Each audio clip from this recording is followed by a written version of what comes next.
So guys আজকে আমাকে এতটা কষ্ট করতে হবে আমি ভাবতেও পারিনি। তোমাদেরকে প্রথম থেকে বলি, আমার ঘরের 4টে দেয়ালে গঙ্গা জল ছিটকে দিলাম। কাকা, রাত্রে কি কাকির সঙ্গে কিছু হয়েছে নাকি? अरे कहना क्या चाहते हो। এত রোদ দিবার বটে, এমনি করলে আমার মতো লেবারদের কি হবে? তারপর 2 বিঘা জমিতে হাল বাইলাম। সো গাইজ আমার বাড়িটা আজ ঢালাই হচ্ছে। আমার সকালটা যেমনই কাটুক, বিকালটা আমি ভালোই কাটাই। বিকালবেলায় একটা 60 টাকার টি-শার্ট পরে 3 লাখ টাকার কেটিএম নিয়ে চলে যাই নরেন্দ্র মোদী স্টেডিয়ামে। शाबाश बेटा। শালা আমাকে যে যেমন ভাবে ফিল্ডিং খাটাই নিল। তারপর শালা ব্যাট ধরার সময় না শালারা ব্যাট দিল, আর বল তো দিলই নেই। আমারটা না হয় ছেড়েই দিল।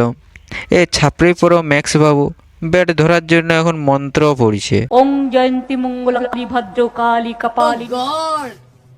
তারপর একটা ব্যাট ধরে দমে হুচুর ফুচুর হচ্ছে। সো গাইজ ফাইনালি ছাপরি বাবু ব্যাট ধরার জন্য সুযোগ পেয়েছে। ও ও কি সুন্দর অসাধারণ ছয়। তারপর ব্যাট না পেয়ে হাসতে হাসতে বেরিয়ে পড়লাম আমার চাকরির উদ্দেশ্যে। সো গাইজ আমি একটা ছোটখাটো চাকরি করি। তোমাদেরকে যদি সময় পাই তাহলে